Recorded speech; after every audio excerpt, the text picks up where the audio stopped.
Hey Phil, hope you're doing well. Hey, Joe. Wonder what you're seeing out of Nick Foles and how this Bears offense is running, and if it's running any differently with him at the controls rather than Mitch.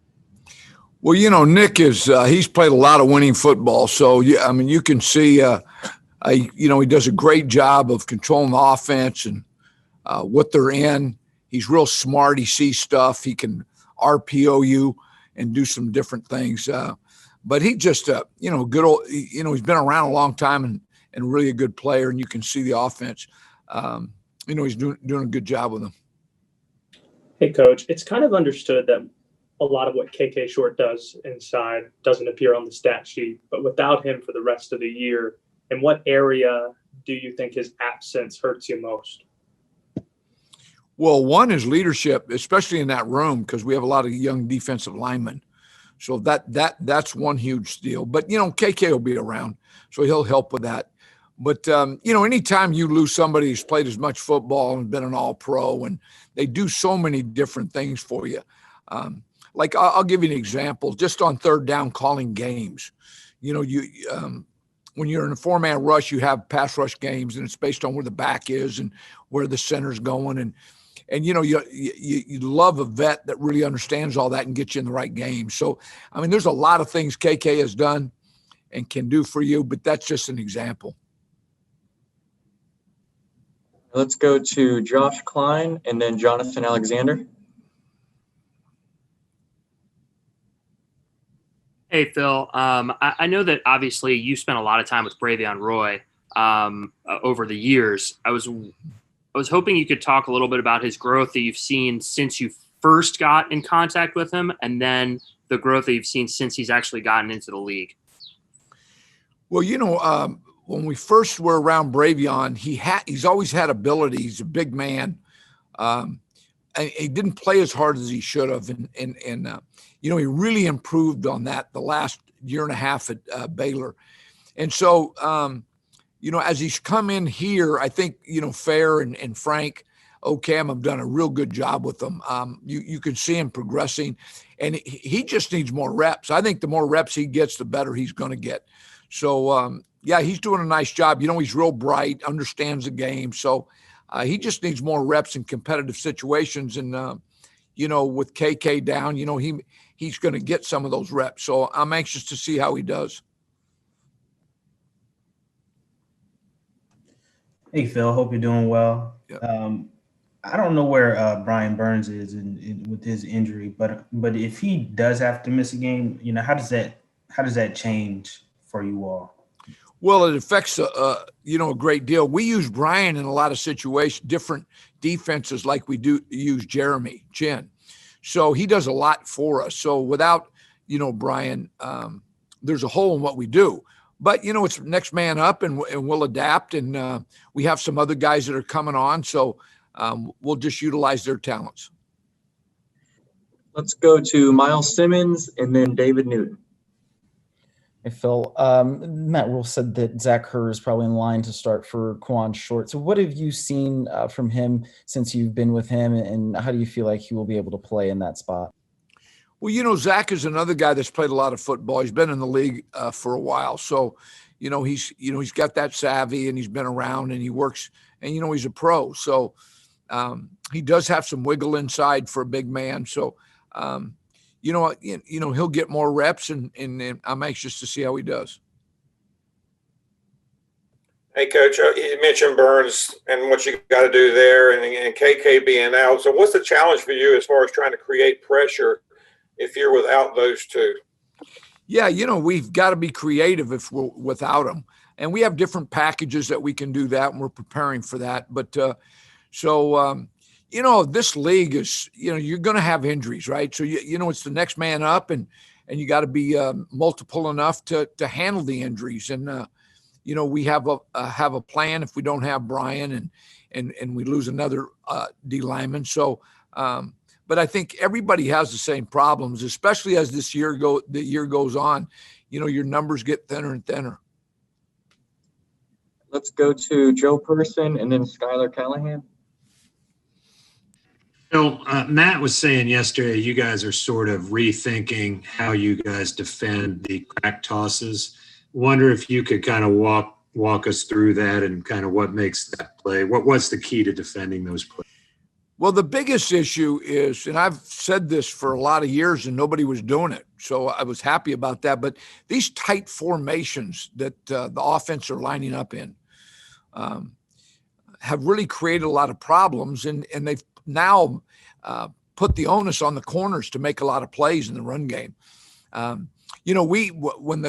When the wide receivers lined up wider and they cracked the safeties, we could be in different defenses where the safety was closer to the ball and they couldn't crack them, so we didn't have to worry about it. And we could control that. Well, with the tight formations, we can't control that anymore.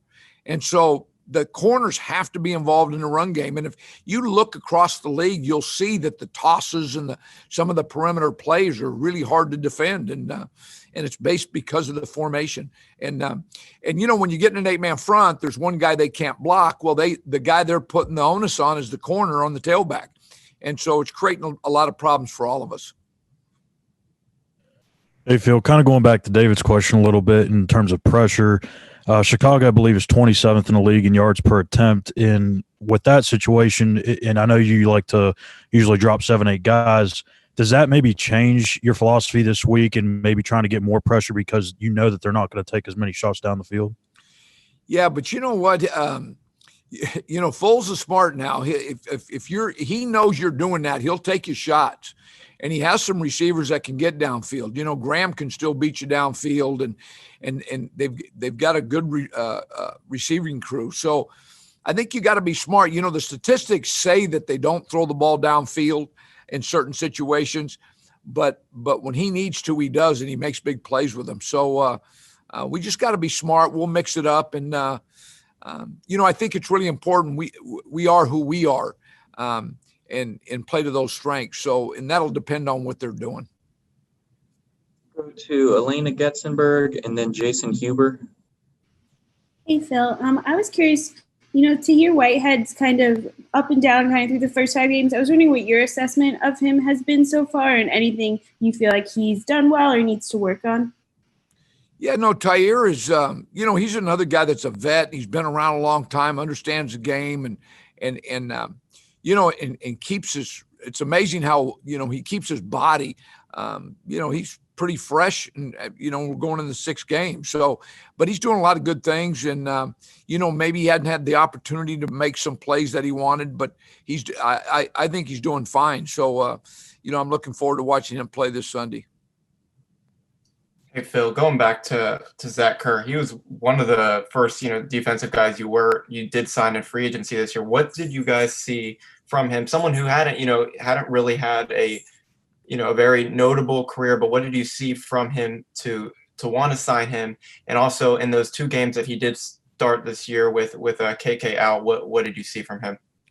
Well, what we saw, he has some movement and quickness inside.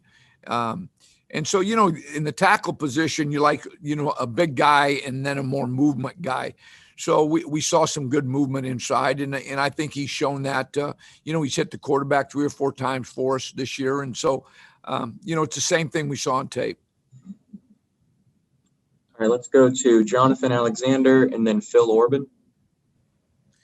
Hey, Phil. I understand you have a super competitive family. I was told that I guess if y'all are playing ping pong and your sister was losing, she'd fight everybody. What's the benefit of having a competitive family like that? Well, there's a lot of benefit. But by the way, my sister, her son is Dustin Pedroia. So the baseball player with the Red Sox, and he was really competitive, right? So he gets that from mama. But our whole family, we probably have like 10 nieces and cousins and brothers and stuff that have played college sports. So when we all get together, it's pretty competitive. And I'm one of the worst male athletes in the family. So I've quit playing. They beat the heck out of me. So, but yeah, we have a lot of fun. Phil, you just said being multiple enough will help mitigate some of these injury concerns. And we knew that was so important to you kind of from the first time we talked to you but when and how did you realize the value of position versatility on defense, and that things are kind of more complicated than, D-line, linebackers, secondary? Well, I've been doing this a long time. This is my 44th year coaching. So, one of the things in football, and it's unfortunate, but we've always had injuries. And how you deal with injuries really dictates how you play through the season. You can whine about them and make them a big deal, but we just say next man's up. And I think, the NFL players understand that there's injuries. And so you've got to be multiple enough to withstand them. And, hopefully we are. And now we can't continue to get injured, but, I think we're in a good place right now. All right, guys, we have time for one more, so let's go to Skyline for the last question. Hey, Phil, I know after the Tampa Bay loss, Rasul talked about the team needing to get more chemistry and wanting to play for one another. And since that meeting happened, you guys are rattled off 3 straight wins, and it seems like everyone's playing with an extra edge and playing more together. Is that something that you've seen from your perspective? Oh, definitely. Yeah, I think this team is growing together right now. And, you got to have some success, too, to have that happen. And so we're fortunate we've won 3 games in a row. But you can really see this group coming together on both sides of the football and special teams. So, it's fun to watch. When you get a little confidence with everybody, it doesn't matter who you are. The confidence grows, so does everything else. So, it's been fun to watch over the last month.